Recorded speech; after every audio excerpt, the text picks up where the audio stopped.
Hello guys, मैं Vinaykant ABS की पाठशाला में आप सभी का स्वागत करता हूं।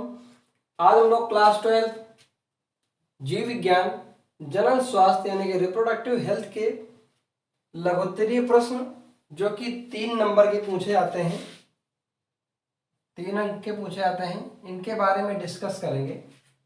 हालांकि इसमें बहुत सारे ऐसे क्वेश्चन आते हैं जो 2 नंबर में भी पूछे आते हैं, उसमें थोड़ा सा हमें मैटर को बढ़ा के लिखना होता है। आज हम 3 अंक वाले की बात करेंगे, जिसमें सबसे पहला क्वेश्चन हमारा है सहायक जनन तकनीक को परिभाषित कीजिए और आईवीएफ यानी पात्र निषेचन का एक विवरण दीजिए। ये 2019 और 20 की परीक्षा में पूछा गया है। ये जो क्वेश्चन है ये सभी के लिए इंपॉर्टेंट है, चाहे भी कोई बच्चा वो पढ़ रहा हो या फिर ऐसे पुरुष या महिलाएं जो इस प्रकार की समस्या से लगातार जूझ रहे हैं और उसके कारणों का लगातार इलाज करवा पा रहे हैं, तो उनके लिए बहुत ही इम्पोर्टेंट क्वेश्चन है और इसका जो सलूशन होने वाला है बहुत ही इंटरेस्टिंग होने वाला है। आप ये जान करके किसी भी ऐसे व्यक्ति को बता सकते हैं जिसमें या फिर कोई महिला जो गर्भधारण नहीं कर पा रही है, तो उसके लिए इस प्रकार की टेक्निक्स हम आपको बताएंगे यहाँ पर, जो कि इस क्वेश्चन के अंदर पूछी गई हैं। सबसे पहले हम जानेंगे सहायक जनन तकनीकी क्या होती है। सहायक जनन तकनीकी, सहायक जनन तकनीकी तकनीक जो होती है इसको इंग्लिश में कहा जाता है असिस्टेड रिप्रोडक्टिव टेक्निक। शॉर्टकट में इसे ART कहा जाता है, आर्ट। ये एक ऐसी टेक्निक होती है जिसमें दंपतियों के बंधता का निवारण किया जाता है। बंधता क्या होती है? इनफर्टिलिटी, यानी कि किसी पुरुष में या किसी महिला में, किसी पुरुष की बात करें तो उसमें या फिर शुक्राणु ठीक से नहीं बन पा रहे हैं या उनकी संख्या कम है, तो उनके लिए ये टेक्निक अपनाई जाती है। दूसरा महिलाओं में क्या होता है, जैसे मान लीजिए उनकी अंडाणु अगर बन रहे हैं या फैलोपियन नलिका खराब है या फिर अंडाणु ही नहीं बन पा रहा है, तो जो है कंडीशन में होता क्या है कि वो महिला जो है गर्भधारण नहीं कर पाती है, ठीक है। या फिर कह सकते हैं कि वो महिला माँ बनने का सुख नहीं प्राप्त कर पाती है। तो गांव में जो है या फिर शहरों में उसको हे दृष्टि से देखा जाता है और कहा जाता है कि इसको जो है जनरल भाषा में बांझ कहते हैं, ठीक है। तो उसका ये सलूशन है, यानी कि आज जो विज्ञान है वो लगातार तरक्की करती हुई चली जा रही है और हमारे आसपास जो समस्याएं हैं उनका कितनी आसानी से निवारण करती हुई चली जा रही है। तो ये है असिस्टेड रिप्रोडक्टिव टेक्निक, यानी इसे कहा जाता है आर्ट। ये एक ऐसी तकनीक होती है जिसमें दंपतियों के बंधता का निवारण किया जाता है और ये एक नई आशा की किरण है। जो है दंपति सुख की प्राप्ति यानी संतान सुख की प्राप्ति नहीं कर पा रहे हैं, उनके लिए ये टेक्निक्स बहुत ही इंपॉर्टेंट है, ठीक है। इसमें अब पूछा गया है आईवीएफ का एक विवरण दीजिए। इसमें अथवा करके क्वेश्चन पूछा गया है बंध दंपतियों को संतान पाने हेतु तो सहायता देने वाली विधियों का वर्णन कीजिए। तो इसमें आज हम कम से कम 4 ऐसे जो विधियां हैं, जो टेक्निक्स हैं, जिससे कि कोई भी महिला जो है गर्भधारण कर सकती है या कोई भी दंपत्ति संतान सुख की प्राप्ति कर सकता है, इसके बारे में आज हम बात करेंगे। तो सबसे पहले हम बात करेंगे, सबसे पहली विधि है वो है आईवीएफ। आईवीएफ यानी कि इसको इंग्लिश में कहा जाता है इन विट्रो फर्टिलाइजेशन। हालांकि इस टॉपिक के बारे में हम 2 नंबर वाले क्वेश्चन में बात कर चुके हैं, लेकिन एक बार फिर से इसको समझ लेते हैं क्योंकि ये 3 नंबर में पूछा गया है। इन विट्रो फर्टिलाइजेशन, जिसे हिंदी में पात्र निषेचन कहा जाता है, इसमें क्या होता है, जैसे मान लीजिए किसी भी स्त्री में अंडाणु नहीं बन पा रहा है, तो क्या किया जाता है कि या फिर कम बन पा रहा है, डेवलप नहीं हो पा रहा है, कोई भी समस्या हो सकती है, तो स्त्री से क्या किया जाता है, बाहर जो है निकाल लिया जाता है उसका अंडाणु और पुरुष का शुक्राणु बाहर निकाल लिया जाता है और लैब में इसको टेस्ट ट्यूब में जो है निषेचित करा जाता है, जहां पर क्या होता है कि एक जायगोट का निर्माण होता है। जायगोट के निर्माण होने के बाद 8 कोष की संरचना बनती है जिसे भ्रूण कहा जाता है और ये 8 से 32 कोष की जब ये हो जाती है संरचना, तो इसे माँ के गर्भाशय में इसको रोपित कर दिया जाता है, जिससे क्या होता है कि माँ के गर्भाशय में पल रहा जो संतान है वो धीरे धीरे धीरे धीरे बड़ा होता है और आफ्टर 10 मंथ यानी 10 महीने के बाद जो है एक प्रकार से स्वस्थ संतान को जन्म देती है। और इस प्रकार जो संतान प्राप्त होता है उसे test tube baby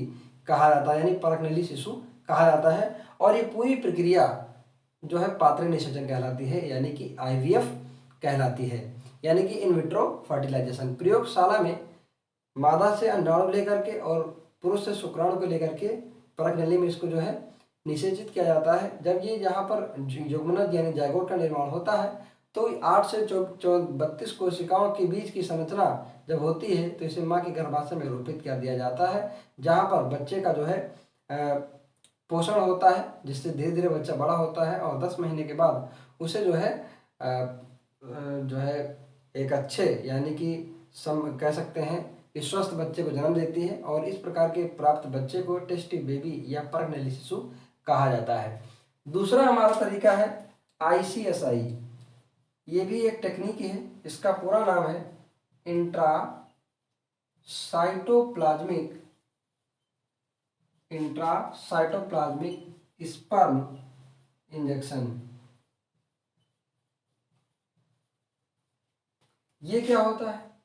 intracytoplasmic sperm injection ये एक ऐसी टेक्निक होती है जिसमें किसी पुरुष में अगर शुक्राणु कम संख्या में बन पा रहे हैं या शुक्राणुओं का अभाव होता है तो इसे बाहर जो है लैब में अंडाणु लिया जाता है और अंडाणु में सीधे शुक्राणु को इंजेक्ट करा दिया जाता है, यानी कि उसके अंदर प्रवेश करा दिया जाता है।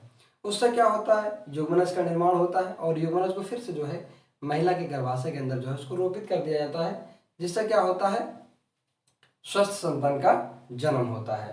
तो ये किसके लिए अपनाया जाता है? जिन पुरुषों में शुक्राणु कम संख्या में बन पा रहे हैं, ये उनके लिए जो है इंपॉर्टेंट होता है, यानी कि शुक्राणु जो है बन रहा है वो उसमें इतनी ताकत नहीं है कि वो जा करके अंडाणु से क्या कर सके, निषेचित कर सके। ठीक है, तो ये विधि उनके लिए अपनाई जाती है। तीसरी विधि है गिफ्ट जिसे कहा जाता है। इसका पूरा नाम है जाइगोट इंट्रा फैलोपियन ट्रांसफर।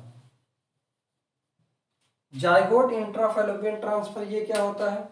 यहाँ पे जाइगोट को फैलोपियन नली में ट्रांसफर किया जाएगा, यानी कि जिस महिला में या जिस स्त्री में क्या होता है कि जो अंडाणु हैं वो कम संख्या में बन पा रहे हैं, या फिर उसका जो फिम्बरी जो फैलोपियन नलिका होती है, अंडवाहिनी होती है, अगर वो ठीक से विकसित नहीं है तो ये विधि उनको दी जाती है। बाहर क्या किया जाता है, प्रयोगशाला में अंडाणु लेकर के शुक्राणु को लेकर के निषेचित कर दिया जाता है और इस जब ये जाइगोट का निर्माण होता है तो इस जाइगोट को कहाँ पे ट्रांसफर कर दिया जाता है? महिला के फैलोपियन नली में ट्रांसफर कर दिया जाता है, जहाँ पर बच्चा यानी जो भ्रूण का निर्माण होता है वो आकर के गर्भाशय में जो है रोपित कर दिया जाता है, जिससे जो है स्वस्थ संतान की प्राप्ति होती है। नेक्स्ट हमारा जो चौथा टॉपिक है वो है गिफ्ट यानी कि gamete intra fallopian transfer. Gamete intra fallopian transfer, इसमें क्या होता है कि जिन महिलाओं में शुक्र जो अंडाणु है वो नहीं बन रहा है तो ये विधि उनके लिए जो है काम करती है। किसी महिला में अंडाणु नहीं बन रहा है तो किसी दाता स्त्री से यानी दूसरी स्त्री से हम अंडाणु लेते हैं और जिससे उस महिला की शादी हुई थी उसका शुक्राणु लेते हैं और दोनों जो है क्या कराते हैं, निषेचित करवाते हैं। निषेचित करवाने के बाद उस स्त्री में जिसमें जो है अंडाणु नहीं बन पा रहे हैं उस स्त्री में उसके गर्भाशय में उसको रोपित कर दिया जाता है। रोपित करने के बाद उसमें स्वस्थ जो है संतान धीरे धीरे बढ़ता रहता है और स्वस्थ संतान को वो जन्म देती हैं।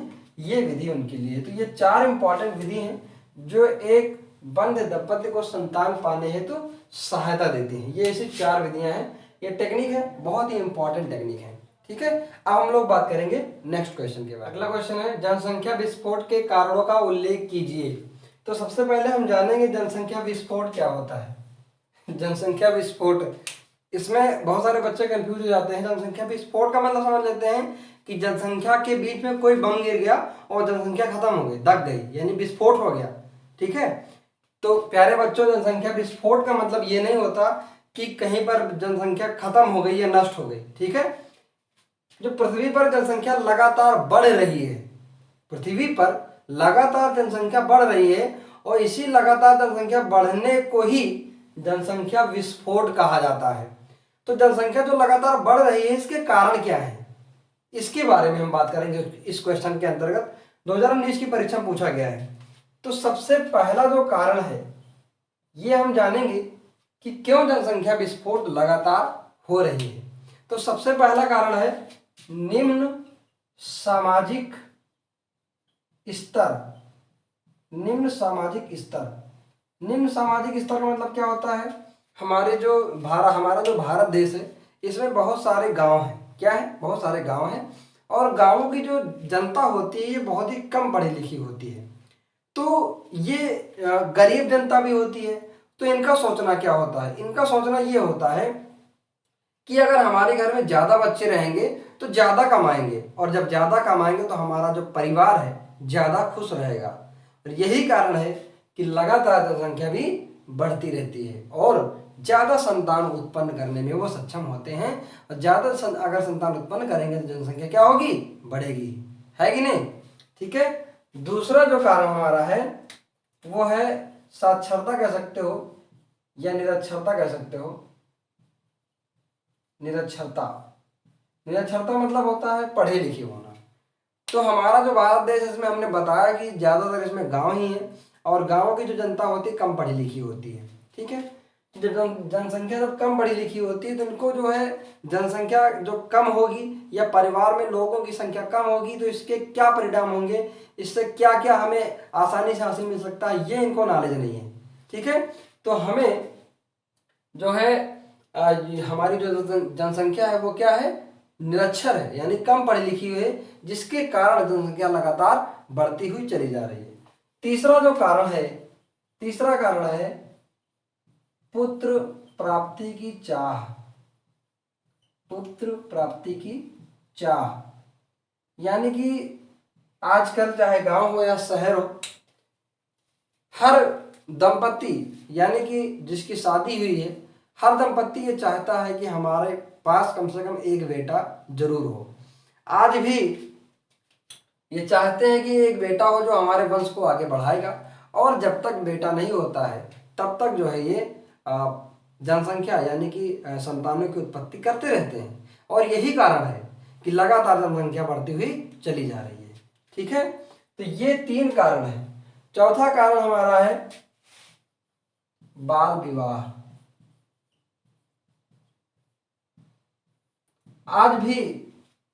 आज अगर बात करें तो बहुत सारी जनसंख्या पढ़ी लिखी है, लेकिन आज भी ऐसे बहुत सारे गांव हैं जहाँ की जनसंख्या बहुत कम पढ़ी लिखी है, जहाँ की जनता बहुत कम पढ़ी लिखी है।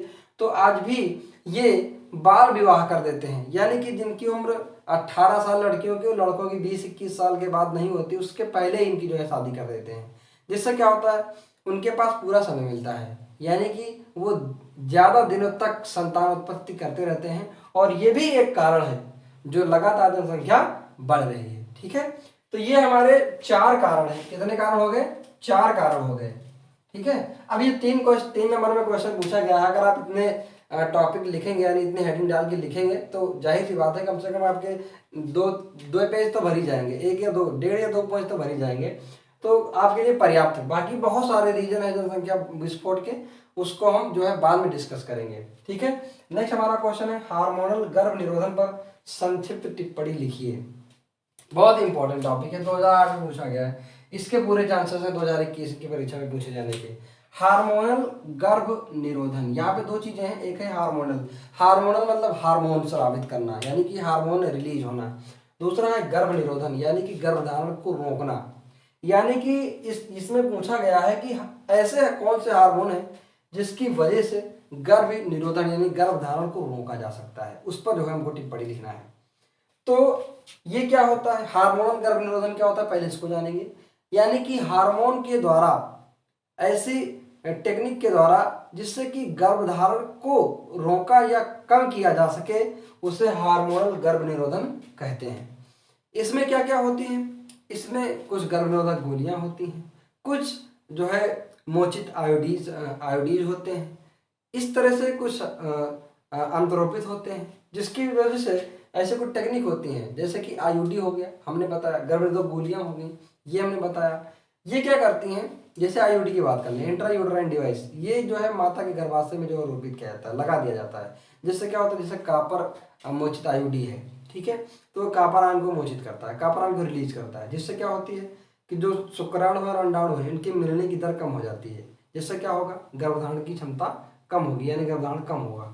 दूसरा, जैसे कि मान लीजिए हमारे पास गर्भ निरोधक गोलियां हैं, गर्भ निरोधक गोलियों में भी क्या होता है, एस्ट्रोजन और इस तरह के प्रोजेस्टेरॉन जैसे कि हार्मोन होते हैं, प्रोजेस्टेरॉन एस्ट्रोजन, ये ऐसे हार्मोन्स होते हैं, ये क्या करते हैं, ये आपस में संलग्नित हो जाते हैं, आपस में मिल जाते हैं, और आपस में मिलने के बाद हमारे जो गर्भाशय होती हैं उसमें जो ल्यूटिनाइजिंग हार्मोन और जो एफएसएच और एलएच दो हार्मोन होते हैं, एफएसएच एवं एलएच दो हार्मोन होती हैं, इनको स्रावित होने से रोकती हैं। क्या करते हैं?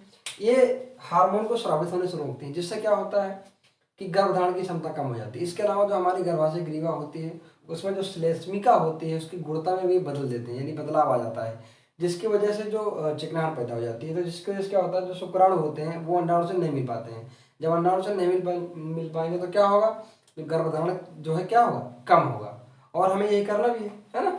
गर्भधारण जब कम हो जाएगा तो संतानोत्पत्ति क्या होगी, कम होगी। और ये एक ऐसी विधि है उनके लिए अपनाई जाती है, जैसे मान लीजिए किसी भी लड़की का बलात्कार हो गया और अनजाने में क्या हो गया, वो लड़की प्रेग्नेंट हो गई, तो 72 घंटे के अंदर ही, 72 घंटे के अंदर अगर उसको दिया जाता है गर्भ निरोधन, ठीक है, जैसे आईयूडी हो गए या गर्भ निरोधक गोलियां होगी, अगर उसको दिया जाता है तो बहुत ही प्रभावी पाया गया है जो गर्भ निरोधक गोलियां होती हैं, ठीक है। बहुत इंपॉर्टेंट है। इसकी क्रियाविधि क्या है, मतलब किस प्रकार से करता काम है। जैसे ही गर्भ निरोधक गोलियां दी जाती हैं किसी भी स्त्री को, ठीक है, तो होता क्या है, ये जो इसमें जो एस्ट्रोजेंस होते हैं या प्रोजेस्टेरॉन हार्मोन्स होते हैं, ये एफएसएच और एलएच की जो सेक्रेशन है, हार्मोन के जो सेक्रेशन है उसको रोकते हैं। जब ये रोक देते हैं तो होता क्या है कि इसमें जो अंडाणु और शुक्राणु है आपस में निषेचित नहीं हो पाते हैं। इसके अलावा जो गर्भाशय की ग्रीवा होती है उसमें जो अश्लेष्मिका होती है उसमें जो गुणता में यानी उसकी गुणवत्ता में बदलाव आ जाता है, जिसके कारण शुक्राणु अंडाणु से नहीं मिल पाते हैं और गर्भधारण जो है नहीं हो पाता है, ठीक है। तो इस तरीके से जो क्वेश्चन पूछे गए हैं आज हमने इनका सोल्यूशन आपको बताया।